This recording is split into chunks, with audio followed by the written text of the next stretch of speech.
Salut tout le monde, j'espère que vous allez bien. Aujourd'hui, on se retrouve pour l'unboxing d'un modèle que j'attends depuis un bon moment et dont je vous ai déjà parlé un paquet de fois. Il s'agit, messieurs, dames, de la KRI 7, enfin.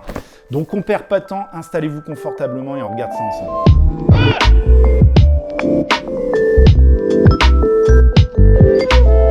Bienvenue à toutes et tous, ça me fait hyper plaisir de vous retrouver pour l'unboxing de cette KRI 7 Special FX. La KRI 7, c'est sûrement le modèle le plus attendu de ces dernières semaines. En tout cas, moi, j'étais hyper impatient de pouvoir mettre la main dessus.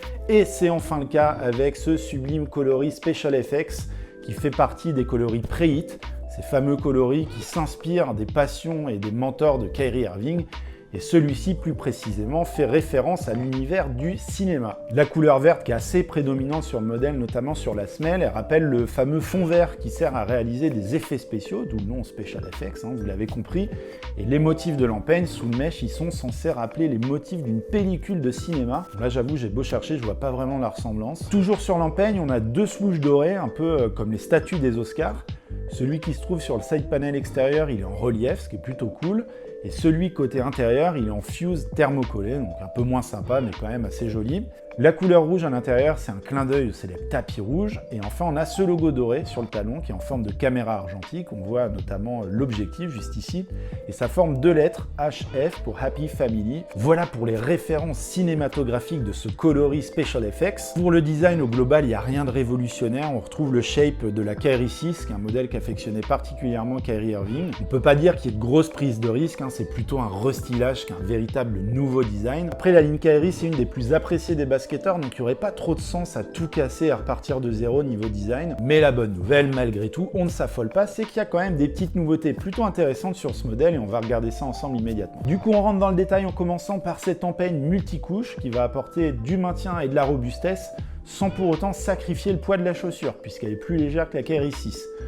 On a ainsi une première couche de renfort pour la solidité, une deuxième couche pour le support du pied et enfin la dernière couche en mèche pour la ventilation. L'autre avantage de ces multicouches, c'est que ça permet d'imaginer des jeux de couleurs assez intéressants. Du coup, on devrait voir au cours des prochains mois des coloris assez chouettes, je pense. C'est souvent le cas sur les modèles KRI. Je vous partagerai tout ça sur Instagram, donc n'hésitez pas à m'y retrouver si vous souhaitez être informé de tout ça. Si on continue sur l'avant du pied, on voit ces 4 pièces en TPU qui viennent remplacer les straps qu'on avait sur la 5 et 6. Elles descendent jusqu'à la semelle et sont reliées au lacet. Du coup, quand vous allez les serrer, ça va bien plaquer votre pied à la semelle pour bien le maintenir lors des changements de direction. Et pour la petite histoire, ces petites languettes, elles sont inspirées d'un exercice que le père de Kyrie Irving lui faisait faire quand il était plus jeune et qui consistait à s'appuyer sur un mur comme ça avec ses 4 doigts pour pouvoir renforcer ses mains. Et ça rappelle également le numéro 11, le numéro de Kyrie au Brooklyn Nets. Il faut savoir que le numéro 11, c'est un numéro qui a une certaine résonance auprès de Kyrie. J'en parle notamment dans ma vidéo sur mes premières impressions de la KRI 7, donc si vous ne l'avez pas vu, n'hésitez pas à aller la regarder. L'intérieur de la chaussure, il est assez rembourré au niveau de la cheville. La matière rappelle un peu le néoprène, donc c'est très douce, très confortable. On a cet empiècement au niveau du talon qui permet de pouvoir enfiler la chaussure plus facilement et qui est assez évasé pour pas gêner les mouvements de la cheville et du tendon d'Achille. La languette, elle est assez classique, elle est suffisamment rembourrée pour le confort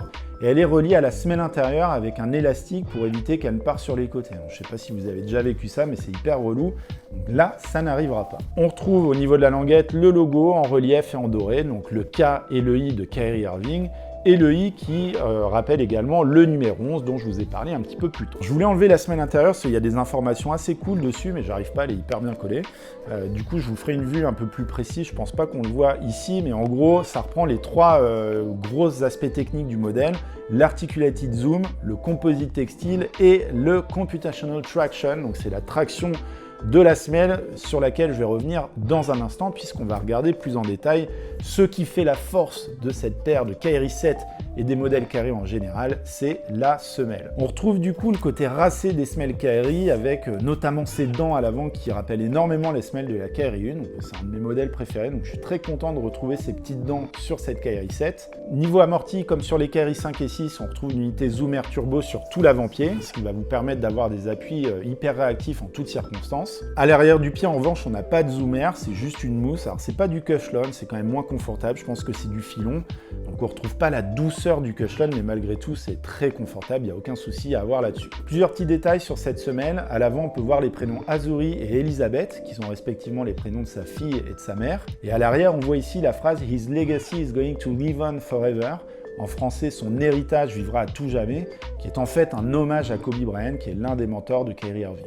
Et on a également cet œil gravé sur la semelle intermédiaire, l'œil étant un icône qu'on retrouve énormément sur les précédentes Kyrie.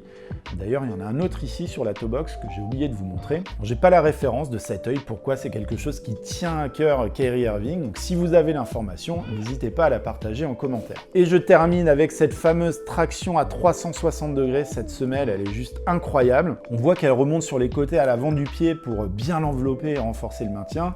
On retrouve évidemment les motifs de traction sur les parois pour permettre d'avoir l'adhérence nécessaire quels que soient vos appuis. Et ces motifs, c'est d'ailleurs la grosse nouveauté du modèle puisqu'ils ont été conçus par informatique en s'appuyant sur les données collectées en temps réel lors des matchs de Kyrie Irving ou lors de ses venues au Nike Sports Research Lab. Et du coup, on a quelque chose qui a priori semble assez incroyable. C'est souvent le cas sur les modèles Kyrie. Alors évidemment, avec le confinement, j'ai pas pu les tester sur le terrain, mais franchement, je pense qu'on ne devrait pas être déçu. Pour terminer, un petit point sur le fit du modèle. Le truc cool, c'est qu'elle s'enfile carrément mieux que les Kyrie 5 et 6, donc ça c'est plutôt une bonne nouvelle, parce que c'était vraiment une tannée, notamment sur la 5. En revanche, je trouve qu'elle taille assez petit. Je joue en général avec du 12, et là je pense que je vais les renvoyer pour prendre du 12,5, donc voilà, après ça dépend aussi de comment vous aimez être dans vos chaussures, la forme de vos pieds, etc. Mon avis, c'est que ça taille un peu petit, après vous en faites ce que vous voulez. L'idéal, c'est encore de pouvoir les tester en magasin. Voilà pour le tour de cette Kyrie 7 Special FX. N'hésitez pas, comme d'habitude, à me dire en commentaire ce que vous pensez du modèle. Est-ce que vous la trouvez cool? Est-ce que vous trouvez qu'elle ressemble trop au modèle 5 et 6? Dites-moi tout, je serais ravi de pouvoir échanger avec vous. N'hésitez pas non plus, si la vidéo vous a plu, à lâcher un petit pouce bleu, à vous abonner si ce n'est pas déjà fait, ça fait toujours plaisir. En tout cas, on se retrouve très vite pour un autre unboxing, je vous en dis pas plus, mais d'ici là, portez-vous bien. Peace!